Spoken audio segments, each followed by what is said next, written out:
The four enemies on the path, as taught by Sheikh Ahmadou Bamba, are nafs, hawa, dunya, and shaitan.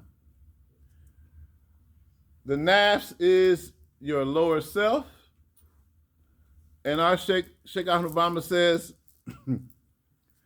if you're not fasting, you're not fighting your nafs. The nafs is like a wild animal. If you had a pit bull in your backyard and you stop feeding that pit bull, it won't be able to attack anybody. The Sheikh says fasting is the number one weapon to defeat your nafs.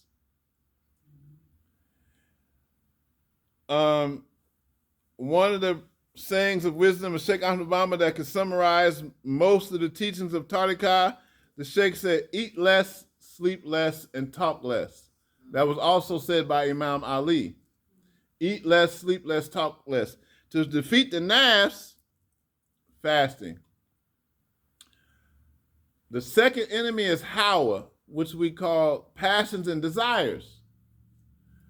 The Sheikh says to defeat your passions and desires, practice silence. Somebody coming at you, boy, I just want to carry back in this person. I can't believe they said that to me. I'm a zip it. Silence can defeat your passions and desires. Now that's how a dunya, materialism, the matrix, Sheikh Ahmadou Bamba says the way to defeat the matrix and dunya is to do khalwa, retreat from it. Try not to be so engaged in the dunya. Let me make it clear. He said, retreat from the dunya with knowledge and spiritual practice. Don't stay away from dunya and be on social media in your house all day. You really didn't escape from dunya. You're still on crack book. The Sheikh says, when you do your retreat, you should have some zikr or practices that you're doing while you're retreating from the dunya.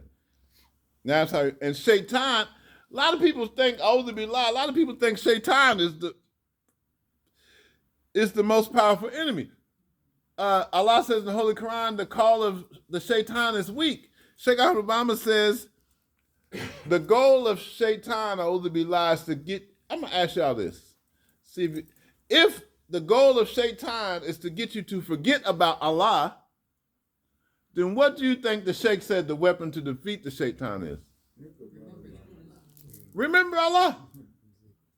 The goal of shaitan is to get you to forget Allah because Billah know if you forget Allah, you can commit certain sins that you wouldn't do if you were remembering Allah. So the Sheikh said the weapon to defeat the shaitan is the zikr and remember Allah. So these are the four enemies. And if you just practice that, that will help you on the path of tasawwuf. Start to eat less. You ain't got to eat 5 pieces of chicken. Stop for a lot. The Prophet Muhammad says food for one person is enough for 2 people. Food for 2 people is enough for 4. Cut back on the amount of food you're eating.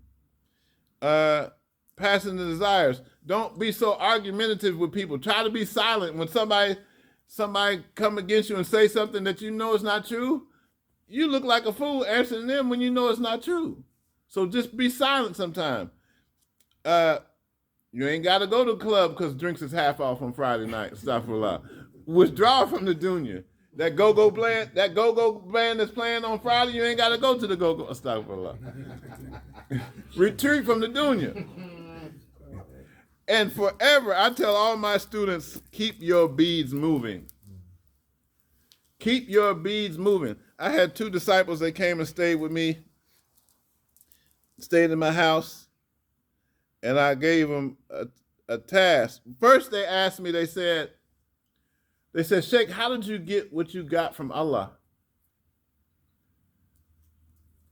I said, I'm always in the zikr. One of my sheikhs, he told me, he said, doing zikr over a long period of time is like signing a contract to be a waliullah. He said, this alone can turn you into a friend of Allah, a wali. He said, anytime you get serious about remembering Allah, like this is my close friend, Sheikh Sandidi. if I'm always remembering him, he's my friend now. So Allah, if you always remembering Allah, Allah becomes your friend. And you know the hadith, what happens when Allah becomes your friend? You save 15% on your car insurance. Let's talk for Allah. But the remembrance of, and then in the Quran, Allah says, Zikrullahu Akbar. Surely the remembrance of Allah is the greatest of all actions. Allah says, establish the salat for my remembrance. So if you live in this community, I say the next time Imam Foley Drami comes, come and listen to the sheikh and see if he might be a good sheikh for you to take the bayat with if you don't have a sheikh. That's what I would recommend, inshallah. Any other questions? Come on, I love this conversation. So, I heard that Sheikh Ahmadou Bamba's that one of his favorite surahs was Surah Zumar. Okay. And I was asked, and when I asked if that is true, why may that be? This is my first time hearing that. I never heard that his one of his favorite surahs was Surah Zumar. But what is Surah Zumar? I don't know what surah is that one? 39. A great deal of it expresses the significance of being sincere. Okay. Sincerity and being mukhlis, like burning away everything that takes you away from Allah. Like Allah says, mukhlis al-din, like being completely sincere to the prescribed path that he has blessed mankind with. Yeah. Deen. So I wasn't sure if it was something else that the Sheikh has saw within that. I wasn't sure. Somebody told me that a while ago, and I read sort of going back and forth, but they never told me why. So I try to read. I'm always learning. I've been with Sheikh Ahmadou Bamba, took my bayat in '96, and I'm always learning new stuff about it. He's an ocean. One thing I do know about purity, two things. They asked Sheikh Ahmadou Bamba, what was it that made you so close to Allah? He said it was the Holy Quran. And then about the purity, Sheikh Ahmadou Bamba says, anyone who recites Kul Hu Allahu Ahad, Allahu Samad, Lam Yalid wa Lam Yulad wa Lam Yakul Lahu Kufuwan Ahad, he gave that to us 200 times a day. And he says, anyone who recites Kul Hu Allahu Ahad 200 times a day, it will make you as pure as the angels. It'll put you in an angelic state. Just 200 Kul Hu Allahu Ahad every day can do that. I don't want to say, but I probably did it today. But yeah, that's one of the favorite ones. I mean, if you could use, Sheikh Ahmadou Bamba had taken a lot of tariqah, a lot of different weird from different tariqah. He had Shadaliya, Qadiriya, Tijani, some other tariqah in Senegal, too many to name. And when Sheikh Ahmadou Bamba was in Mauritania, the Prophet Muhammad alayhi salam came to him while he was awake and told him, don't use any weird or zikrs that you got from human beings anymore. That's when Sheikh Ahmadou Bamba started to recite the whole Quran for his weird. He started using Quran for his weird and zikr. And when he did that, after some time period, the Prophet Muhammad came back and gave him what's called Wird al-Makfus, gave him his own weird to give to his disciples. So the Quran is always a magical book to recite for zikr. And one of the surahs we use in our way is Surah Ikhlas 200 times every day. That's a great question. I'm gonna have to ask my sheikh about one of the sheikhs about, because I never heard that. Alhamdulillah. Yeah. I got a question. Yes. So I'm gonna get this straight. So Tariqa is when you take the bayat with a sheikh, right? Yes. And everybody do the milk and dates? No. Oh, that's just special for 4 days. Yeah. And you have students that take bayat with you. Yes. Yeah. But the way we do it is different than the dates in the milk. But I did drink the dates in the milk. I took the bayat with Imam Fodo Drama the first time I met him. You can take it with different sheikhs? Depends on who you're talking to. It depends on who you're talking to. If you're talking, I don't know what to say in this masjid. Because I don't want to say anything against what Sheikh Imam Fodi Drami might have said. He just Zawiya just come on Thursday because they had a space here. This is Iman is Hassan. Okay. Yeah, and just like you came to visit, they just used Yeah. the masjid. Okay. Yeah, he don't own the spot. All of the SubhanAllah. So if you look at all of the great awliya and shuyukh, sheikhs of the great masters, they all had more than one bayat. They all had more than one bayat. Some of them had bayat with women sheikhs. I don't know if the sisters know. Our sheikh in Senegal, he said it's easier for a woman to reach Allah than for a man because her nature is closer to what we call Islam than a woman is more submissive in nature. And a man will have to get in touch with his feminine side or balance the masculine and feminine principles in himself in order to take the path of tariqat. Whereas a woman, she's already in that nature. So that's why the sheikh in Senegal said, he said the secret of Allah is inside of the woman, and it's easier for her to reach Allah than the man. And I know some of us with that macho, we don't want to hear that. But a lot of great awliya were women. But so, yeah, the way we give the bayat is the way it's done traditionally. I've seen the way the bayat is given in the holy city of Tuba is different than the milk and the dates. The way the Naqshbandi from Turkey give their bayat is different than the way they give it in Tuba. The way the Shadaliya from Morocco give their bayat is different than. So each tariqah has their own system of giving the bayat. And that's just like a contract or something? In the Holy Quran, it speaks of the bayat in Surah Al-Fatah. I think it's chapter 45. The bayat was, 48. Fatah, Surah Al-Fatah? Yeah. The surah of the victory, Allah says in the Holy Quran in this chapter, surely when they swore the bayat to you, speaking of the messenger, the bayat was really to Allah. And he said the hand of Allah was over their hand. So the bayat is a sunnah that was practiced by the Prophet Muhammad alayhi salam. It was a sunnah. The history of the Prophet says that we know he gave the bayat on 2 different occasions. He gave it to men and women. And when he left his body, the Muslims came and gave their bayat to Abu Bakr.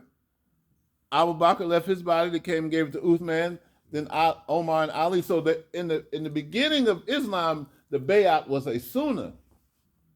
But now it's like the only people practicing bayat is Imam Wafiddin Muhammad community. I don't know if you know it, but they give the bayat to Imam Wafiddin Muhammad. Praise be Allah. The Shiite Muslims, Shiites are giving Muslims bayat to their Imam. And the people of Tasawwuf and Tariqah are giving the bayat because it's a sunnah and it's in the Holy Quran. Yep. Thank you for explaining that. Yeah, so I would read the Surah Fatah because in that chapter, Allah talks about the bayat in the beginning of the chapter, and then he talks about it again in the end of the chapter. Yeah, and the bayat is the only act in the Quran where Allah says, and when you did the bayat, I was well pleased with you. The ridwan of Allah, the happiness and satisfaction of Allah comes to the one giving the bayat. And Allah says in the Holy Quran, when you took the bayat, we granted you a near victory. Near victory over what? Over the 4 enemies, according to the sheikhs of Tasawwuf. Just by finding a sheikh, I tell people, Tariqah is a form of internal martial arts so that you can beat the you-know-what out of your own nafs, you can beat the shaitan, and you can beat the dunya, and you can beat your passions and desires. The only way, we got to look at something called nafs mutma'in, the 4th level of the soul. It's 7 levels of the nafs. The 4th level is the soul at peace. And my sheikh in Tuba said the hardest station to get to is your soul at peace. We ain't even talking about station 5, 6, and 7 of the soul. How many times? How many of us have met somebody who got total peace in their life in this matrix, in D.C., Baltimore area? Who you know got total peace? If he do, boy, listen. I ain't no joke. I used to let the mic smoke. If you got total peace in this joint, you's a friend of Allah. So, for real. Because this matrix will have you thinking, so, in order to get to having peace, Nafs Mutmainah, you're going to have to do internal battle against yourself. Because all our problems in life come from bad decisions, basically. All our problems, what the Quran say? Allah said in the Quran, the good is from me and the bad is from your own hands. That's Quran. The good is from me, Allah, and the bad coming to you is from some bad stuff that you did. You know, I stop for Allah for what I be telling people, but I tell people Allah don't punish nobody. You punish yourself. You did those actions, and what came back to you was the repercussions for what you did. The good is from Allah, the bad is from your own hands. This is Quran. So Tariqah, the Shariat is applicable to a person when they take the Shahada. And then the Tariqah begins when you find a sheikh that you can take the bayat with and they can guide you on the path. I tell people, like, you ever go to a park and there's a trail that walks through the woods? The Tariqah is basically saying, I could cut my own trail. I could cut these trees down and make my own path. You could do that. Or you could just walk on the path where somebody else already laid down the trail and get through the woods to the other side. Tariqah is saying, I'm going to find somebody who done already figured out how to get to the divine proximity of Allah, and I'm going to practice what they give me. That was one of my biggest ideas was, I know that Sheikh Ahmadou Bamba's way works in Senegal, because I've been over there, lived there for 2 years, been to Senegal 11 times. I know that Sheikh Ahmadou Bamba's way works in the holy city of Touba. But I wanted to know, can I take what I got from Touba and go back to North Philly and see if I can still have some peace when the brother on the corner got a piece? So that was my goal. I wanted to see if these practices in West Africa could work in the hood. And they do. They work. They work. Mm-hmm. Yep. How to have peace when you live around people that got pieces. Well, that's a Jedi mind trick. Yep. Any other questions? I love questions. I have one. Yeah. I want you to back it up a little bit when you was talking about the sisters, Mm-hmm. because there's a sister that I always try to talk about, Sister Nana Asma'u, Uthman Danfody's daughter. Please share, Yo, brother. I want to hear you talk about her. I don't know about her, but I heard she was one of the biggest scholars in Nigeria.